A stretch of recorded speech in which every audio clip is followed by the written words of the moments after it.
Good morning students, एक बार फिर से स्वागत है एबल है जो हम एजुकेशन के अंदर। मैं सोनू कुमार। अपना जो टॉपिक था वो है एल्गी के ऊपर बात कर रहे हैं। इससे पहले वाले लेक्चर में हमने बातें की थी वो था क्लोरोफाइसी के ऊपर बातें कर ली, और उसके बाद में हमने की थी जेंथोफाइसी के ऊपर, जहां पे हमने क्लोरोफाइसी के अंदर देखा था कि क्लोरोफाइसी के अंदर शैवाल है वो हरे रंग के दिखाई देते हैं। लेकिन उसके बाद में हमने बात की अपनी क्लोरोफाइसी के बाद जेंथोफाइसी में, जहां पर हमें क्या था, पीले रंग के कुछ शैवाल है वो दिखाई दे रहे थे। लेकिन अब हम बात कर रहे हैं अपने फियोफाइसी के ऊपर। किन के ऊपर? फियोफाइसी के ऊपर। कि फियोफाइसी है उनके अंदर हमें शैवाल है वो किस रंग के दिखाई देंगे। तो पहली जो क्लास थी हमारी एल्गी की, जो क्लास है वो एल्गी वो सॉरी क्लोरोफाइसी थी। दूसरी सेकंड क्लास था, जो वर्ग था वो था हमारा जेंटोफाइसी। और थर्ड वर्ग है आज जो हम इनके बारे में पढ़ेंगे वो है हमारा फियोफाइसी के ऊपर, कि इनके अंदर फियोफाइसी के अंदर हमें किस तरह के देखने को मिलेंगे। तो बात करते हैं फियोफाइसी के ऊपर कि इनका कैरेक्टर्स होगा वो हमें कैसे देखने को मिलेगा। तो देखिएगा, फियोफाइसी है उनके अंदर हमें ना तो शैवाल है जो हरे रंग के दिखाई देंगे, ना ही हमें लाल रंग के दिखाई देंगे, ना ही हमें कोई पीले रंग के दिखाई देंगे। लेकिन यहाँ किसकी क्लास है? फियोफाइसी की क्लास के बारे में पढ़ रहे हैं। क्लास हमारी फियोफाइसी है। तो ये क्या कौन सा होगा? हमारा फियोफाइसी होगा तो कैसा होगा? ये फियोफाइसी है तो हमारे पास शैवाल कौन से रंग के मिलेंगे? भूरे रंग के मिलेंगे। अब हमें हरे रंग के शैवाल ना मिलकर कैसे मिल रहे हैं? भूरे रंग के शैवाल है वो देखने को मिल रहे हैं। यानी कि यहां पर हमें लिखेंगे कि ब्राउन कलर के हमें कौन सा देखने को मिल रहा है? अब ब्राउन कलर का शैवाल है वो देखने को मिल रहा है, यानी भूरे रंग का शैवाल है वो हमें देखने को मिल रहा है। अब देखिए, इस फियोफाइसी के लगभग 240 जीन हैं, यानी कि 240 इसके टोटल कितने हैं? वंश है, जिसे हम क्या बोलते हैं? जीन्स के नाम से जानते हैं। ठीक है, तो 240 इसके वंश हैं फियोफाइसी के ऊपर, और लगभग 15,000 जातियां हैं। कितनी हैं? 1500 जातियां, सॉरी 15,000 नहीं है इसकी, 1500 जातियां पाई जाती है। टोटल सारे वर्ड के अंदर बात करें हम कि 240 जीन की 1500 जातियां मिलती है। लेकिन हमारे एक साइंटिस्ट हुए थे भारत में जिनका नाम था मिश्रा। कौन से साइंटिस्ट थे? मिश्रा। उन्होंने इंडिया के बारे में बताया कि भारत में लगभग 23 वंश, भारत में क्या है, लगभग इसके 23 तो वंश देखने को मिले। टोटल सारे कितने? 23 तो वंश यानी कि जीन है वो देखने को मिले हमें। और 23 वंश देखने के साथ साथ ही यहां पर हमें 93 इसकी क्या थी? जातियां देखने को मिली। क्या थी? 93 जातियां हमें पाई जाती है। तो देखिएगा, हमें टोटल मिलाकर हमारे पास जीन थे वो थे हमारे यहां पर 240। पूरे वर्ल्ड में 240 जीन है फियोफाइसी के, फियोफाइसी क्लास के, और 1500 जातियां हैं। 240 जीन में से 32 जीन, जो 32 जीन यानी 32 जीन है वो तो हमारे किसके हैं? भारत में पाए जाते हैं। और साथ साथ में क्या होती है? 93 यानी 93 जातियां हैं वो हमें कहां है? यहां इंडिया के अंदर देखने को मिलती है। ठीक है, तो हम मिश्रा ने भारत के अंदर इतने जातियां 32 और 93 जातियां, 240 जीन और 1500 जातियां पूरी पाई जाती है। अब बात करते हैं कि इनकी प्राप्ति स्थान के ऊपर कि ये कहां से मिलते हैं। ये भूरे रंग के शैवाल, जिन्हें हम अलग अलग शैवाल के नाम से पहले हमने एल्गी के बारे में पढ़ा, तो वहां पे हमें ये पता लगा कि शैवाल है वो लाल रंग के भी होते हैं, यानी एल्गी है वो लाल रंग की भी है, भूरे रंग की भी पाई जाती है। लेकिन जैसे जैसे क्लास पढ़ रहे हैं तब हमें पता लग रहा है कि कितनी जातियां हैं वो यहां पर पाई जाती हैं। तो अब बात कर रहे हैं इनकी प्राप्ति कहां से होती है। भूरे रंग के शैवाल हैं, इनकी प्राप्ति स्थान कहां है उनके बारे में पढ़ रहे हैं। तो ठीक है, अब बात करते हैं इनकी प्राप्ति स्थान के ऊपर। तो ज्यादातर जो जातियां होती है वो हमें कहां देखने को मिलती है? समुद्री जल में पाई जाती है। कहाँ मिलती है हमें? समुद्री जल में देखने को मिलती है, यानी जल में पाई जाती है। ये कहाँ होती है? समुद्री जल के अंदर ये जातियां हैं वो हमें देखने को मिलती है।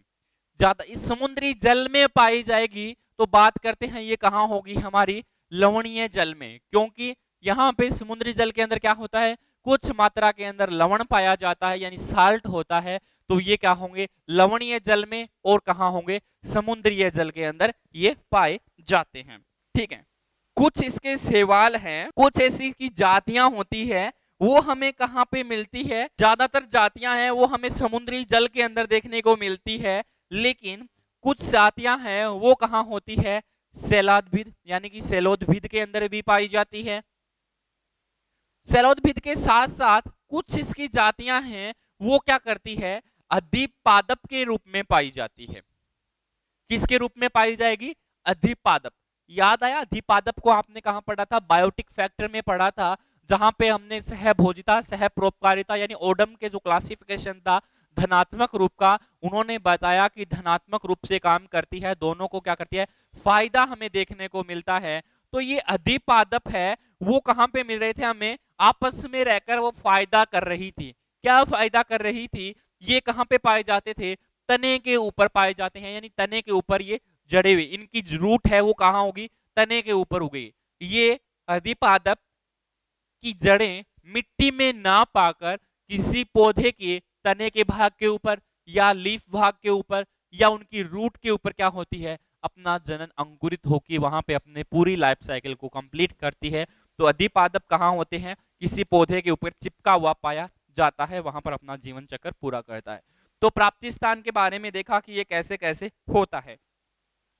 उसके बाद में हम देख रहे हैं कि है कुछ है वो जल के अंदर भी पाए जाते हैं। जैसे बात करें, एग्जाम्पल लेते हैं कैलापेमिनिया। किसके एग्जाम्पल लेंगे? हम लेते हैं कैलापेमिनिया। ये कैलापेमिनिया है, ये क्या होता है? पूरी की पूरी इसकी जो सदस्य है वो जल के अंदर पाए जाएंगे, यानी कि जल मगन होते हैं, जल के अंदर देखने को मिलते हैं। जल के अंदर कुछ जातियां होती है जल के सतह के ऊपर तैरती रहती है, लेकिन कैलापेमिनिया है वो क्या है? जल के अंदर एकदम डीपली पाई जाएगी, जहां से हमें क्या होता है? लाइट है वो कम पहुंचती है, खनिज लवणों की वहां पे क्या होती है? कमी पाई जाती है। तो उन स्थान पर हमारे पास जो फियोफाइसी सदस्य की कैलापेमिनिया एक सदस्य है वो पाई जाएगी।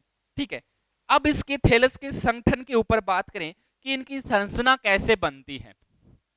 अभी हम बात कर रहे हैं फियोफाइसी के ऊपर कि फियोफाइसी वर्ग का जनरल कैरेक्टर्स के बारे में हम पढ़ रहे हैं। क्या पढ़ रहे हैं? फियोफाइसी का जनरल कैरेक्टर्स पढ़ रहे हैं। उसके बाद में फियोफाइसी का एक मेंबर के ऊपर अध्ययन करेंगे कि हमें फियोफाइसी का एक सदस्य किस तरह से प्राप्त करते हैं, उनको किस किस स्थान के ऊपर भी वो पाया जाता है। तो यहाँ पर जो फियोफाइसी की जो 93 जातियां हैं, 93 जातियां पाई जाती है, इसकी जो 32 जीन है वो कैसे कैसे कहां कहां पाए जा सकते हैं उनके बारे में हम बात करते हैं। लेकिन बाद में हम इनका क्या करेंगे? एक सदस्य के बारे में बात है वो करेंगे। तो इसकी थैलस की संगठन होता है या संरचना बनती है वो क्या होता है? इनका विभिन्न आकार का होता है, यानी कि जो थैलस की संरचना बनती है, थैलस होता है वो क्या होता है? बिना किसी आमाप का होता है, उसका कोई भी आकार है वो डिसाइड नहीं होता, यानी कि आकार और क्या है? आकृति। आकार और आकृति है वो क्या होती है? अनियमित होती है। आकार और आकृति क्या होती है? हमेशा इसकी अनियमित है वो पाई जाती है। साथ साथ में ही ये जो तंतु होते हैं उन्हें किस किस पेरेन्काइमा के प्रकार के भी हो सकते हैं, यानी कि तंतु होते हैं वो कैसे होते हैं? पेरेन्काइमा के होते हैं। साथ में ये क्या होते हैं? विषम तंतु की भी होते हैं। तंतु होते हैं वो क्या होते हैं? विषम तंतु की भी होते हैं, यानी अलग अलग प्रकार के सेल का भी बना होता है। लेकिन कुछ तंतु है वो क्या होंगे? पेरेनकाइमेटस के नाम से भी इन्हें हम जानेंगे। पेरेनकाइमेटस के नाम से भी इन्हें जानते हैं, यानी मर्दूतकीय कोशिकाओं का भी बना हुआ ये पाया जाता है। तो ये क्या होता है, हमारा पेरेनकाइमेटस होता है, यानी मर्दूतकीय कोशिकाओं का भी बना होता है। साथ साथ में ये क्या होता है, विषम तंतु की भी ये पाया जाता है। ठीक है, जैसे विषम तंतुकी की बात करें तो हमारे पास एक एग्जाम्पल होता है जिसका नाम है एक्टोकार्पस। कौन सा एग्जाम्पल है, एक्टोकार्पस होता है, जो क्या है, विषम तंतुकी के रूप में जाना जाता है। उसी तरह से पेरेनकाइमेटस की बात करें तो पेरेनकाइमेटस के अंदर हम एग्जाम्पल लेते हैं पल्वीनेटा। ये भी किसका है, पल्वीनेटा। ये क्या है, हमारा पेरेनकाइमेटस का एक एग्जाम्पल है, जो कौन सा है, फियोफाइसी ग्रुप का पाया जाता है, यानी कि फियोफाइसी ग्रुप है वो हमें देखने को मिलता है। ठीक है, और इसका एक एग्जाम्पल की बात करें पेरेनकाइमेटा की तो फ्यूकस ले लीजिए। एग्जाम्पल कौन सा होगा, फ्यूकस भी यहां पर पाया जाएगा। तो यहां पर कौन सा, फ्यूकस के रूप में भी इसे हम जानते हैं। तो देखिएगा, अब हम बात करते हैं इसकी संरचना के ऊपर कि थैलस का देख लिया कि आकार और आकृति अनियमित होती है, विषम तंतु की भी हो सकते हैं, पेरेनकाइमा का भी बना हो सकता है। इसी के साथ साथ ही ये क्या होता है, एक तंतुकी के रूप में भी ये पाया जाता है। क्या होता है, ये एक तंतुकी के रूप में भी ये हमें मिलेगा। तो विषम तंतुकी, पेरेनकाइमेटस और एक तंतुकी का भी ये थैलस है वो पाया जाता है। अब इसकी संरचना की बात करते हैं कि इनकी कोशिका की जो संरचना बनती है वो कैसे बनेगी। अलग अलग स्ट्रक्चर होती है, फियोफाइसी भूरे रंग का होता है, इनकी आकार आकृति है वो अनियमित के रूप में पाई जाती है। एग्जाम्पल के रूप में हमने बातें की एक्टोकार्पस, और उसके बाद में फ्यूकस के बारे में भी देखा कि पेरेनकाइमा है वो कैसा एग्जाम्पल है, फ्यूकस है, इसका एक सदस्य के रूप में हम जानते हैं। तो अब हम बात करते हैं इसके आगे संरचना के ऊपर कि कोशिका की जो संरचना है वो हमें कैसे दिखाई देगी। तो बात है कोशिका संरचना।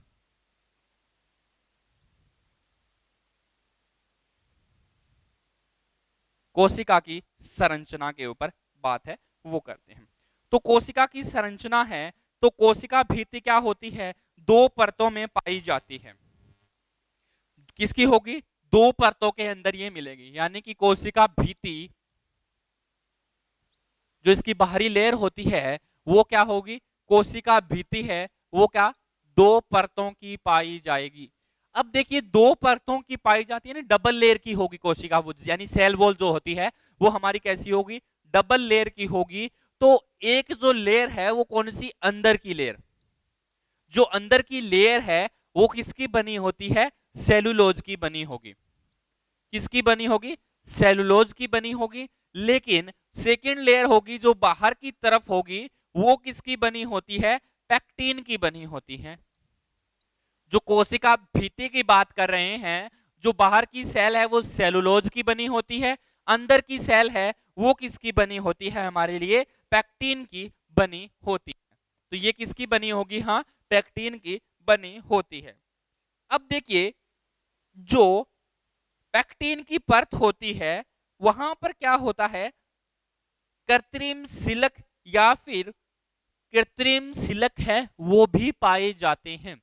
यानी बाहर की तरफ जो पैक्टीन होगा उनके ऊपर क्या होंगे, कृत्रिम यानी जो हाथ से बनाए होते हैं उनकी जैसे स्ट्रक्चर रख के क्या होंगे, कृत्रिम सिलक है वो भी हमें देखने को मिलेंगे। तो कृत्रिम सिलक है वो भी हमें यहाँ पर पाए जाएंगे, यानी बाहर की परत के ऊपर। और अंदर की जो सेलोज की परत होती है वहां पर हमें क्या देखने को मिलता है, माइक्रो, यानी कि जो सेलोज की बनी होती है वहां पे हमें क्या देखने को मिलेगा, माइक्रोफाइबिलस। बाहर की लेयर है उनके ऊपर क्या होगा, कृत्रिम सिलक होगा, और यहां पे हमें क्या देखने को मिलेगा,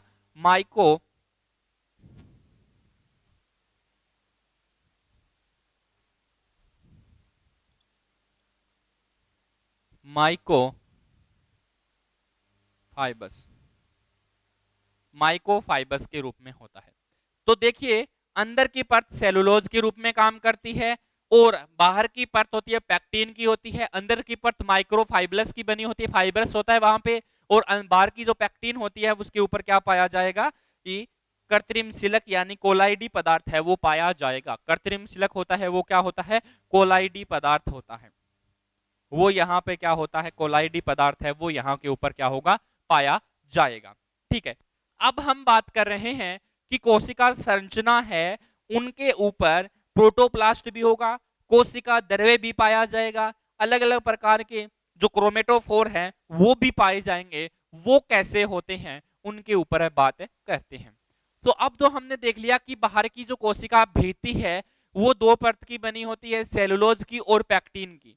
अब बात करते हैं इसके जो क्रोमेटिड रीजन होते हैं, अलग अलग प्रकार के जो कोशिकाएं कोशिकांग बने होते हैं, जैसे माइटोकॉन्ड्रिया, राइबोसोम, केंद्रक, रिक्तिका या जो प्रोटोप्लास्ट कोशिका द्रव्य उनके ऊपर है वो बातें हम करते हैं। तो देखिए बात करते हैं कि क्रोमेटोफोर के ऊपर, कि क्रोमेटोफोर है वो कैसा होगा, कि फियोफाइसी का जो क्रोमेटोफोर है वो किस तरह की स्ट्रक्चर रखेगा और किस तरह से वो काम करेगा उनके ूपर है वो बात करते हैं।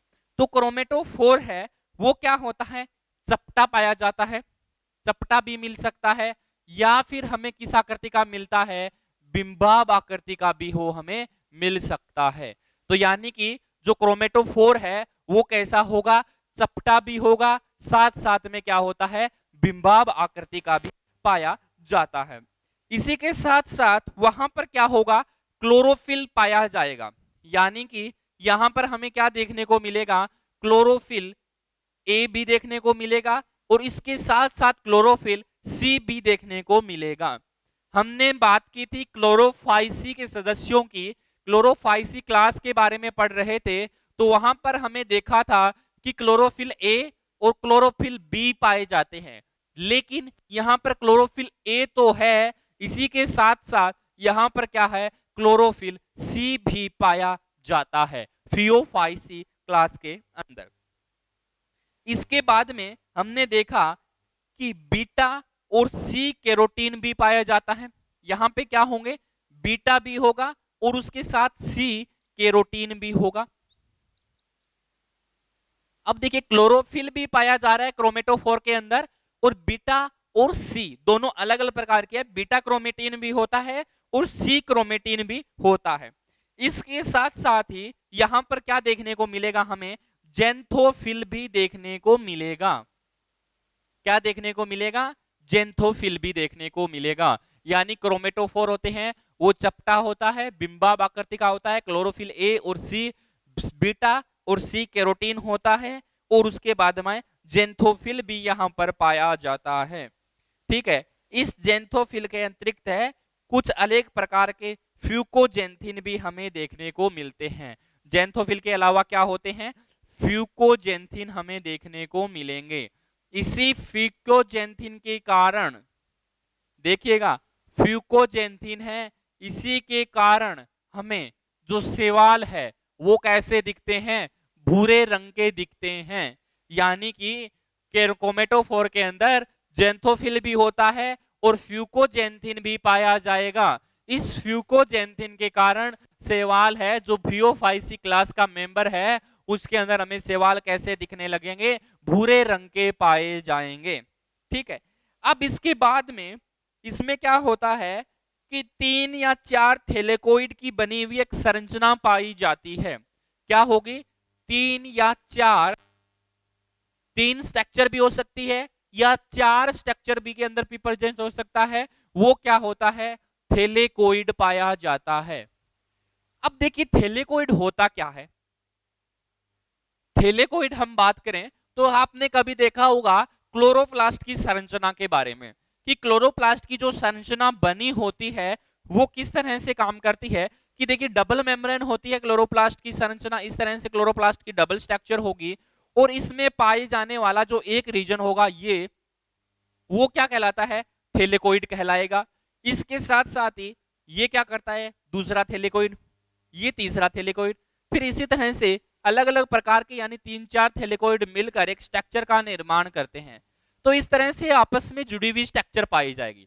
तो ये जो एक रीजन ऐसे करके बना है वो ही क्या कहलाता है, हमारा थैलेकोइड कहलाता है। ठीक है, अब ये थैलेकोइड बना। अब देखिए जो ये थैलेकोइड बना है, यानी 3 या 4 से जो स्ट्रक्चर बनी है इसकी, इस थैलेकोइड को हम क्या बोलते हैं? ग्रेना के नाम से जानते हैं। क्या बोलेंगे इसे? ग्रेना। ठीक है, फर्स्ट ग्रेना, फिर सेकंड ग्रेना और थर्ड ग्रेना, यानी कि 3-4 थैलेकोइड से बना हुआ हमारे पास क्या पाया जाता है? ग्रेना पाया जाता है। ठीक है, और ये आपस में क्या होंगे? जो ग्रेना पार्ट है ये यहां से जुड़ा होगा किसे? थैलेकोइड से, और ये एक थैलेकोइड यहां भी होगा, कोई दूसरा ग्रेना यहां पाया जाएगा तो वो यहां से जुड़ा हुआ होगा। तो जो ग्रेना को जोड़ने का काम करता है, तो यहां देखिए जो क्या करेगा? ग्रेना को जोड़ने का काम करेगा, ग्रेना को जोड़ने का काम करता है, जोड़ने का काम करेगा, उन्हें हम क्या बोलेंगे? जो ग्रेना जोड़ने का काम करता है उन्हें हम किस नाम से जानते हैं? इंटरग्रेनम के नाम से जानते हैं। उन्हें हम किस नाम से जानते हैं? इंटरग्रेनम के नाम से जानते हैं। यानी कि इंटरग्रेनम का मतलब कि एक ही समान के ये ग्रेना है और उन दोनों के बीच में होगा तो वो क्या होगा? इंटर होगा। यदि ये ग्रेना अलग अलग होंगे तो इसे हम क्या बोलेंगे? इंट्राग्रेनम के नाम से हमें जानते हैं। तो देखिए यहां पर क्या होगा? 3 से 4 थैलेकोइड की संरचना भी बनी होती है, और भोजन होता है वो किस में पाया जाता है? स्टार्च के अंदर यहां पर पाया जाएगा। प्रचुर मात्रा में भोजन है वो किसके अंदर हमें देखने को मिलेगा? वो भोजन हमें स्टार्च के अंदर देखने को मिलेगा। ठीक है, तो भोजन है वो किस में पाया जाएगा? स्टार्च के अंदर पाया जाएगा। अब इसके अंदर देखिए केंद्र होता है वो बड़ा होता है, केंद्रक होगा ना, जो क्रोमेटोफोर होता है इसके अंदर क्या देखने को मिलेगा? हमने देख लिया क्लोरोफिल वगैरह देखी। कोशिका की संरचना में अब बात करते हैं कि जो केंद्रक होगा वो बड़ा मिलेगा। तो यहां पे देखिए कि यहां पे क्या देखने को मिलता है कि केंद्रक होता है वो तो बड़ा होता है, साथ साथ में ही केंद्रक के साथ क्या होती है? केंद्रिका भी पाई जाती है। क्या पाई जाएगी? केंद्रिका भी हमें देखने को मिलेगी, केंद्रिका भी पाई जाती है। यानी केंद्रक होगा वो बड़ा होगा, और केंद्रक के अंदर, केंद्रक के अंदर एक छोटी सी संरचना पाई जाएगी जो क्या करती है? मेन पॉइंट का काम करती है, मेन बोस का काम है, सेल को कंट्रोल करने का काम होती है। वो कौन करती है? हमारी केंद्रिका करती है। तो यहां पर हमने इसकी कोशिका संरचना के ऊपर बात की कि इस फियोफाइसी क्लास के अंदर कैसी संरचना मिलती है, कैसे कैसे इसके अंदर ऑर्गन मिलते हैं, उनके ऊपर है वो बातें की।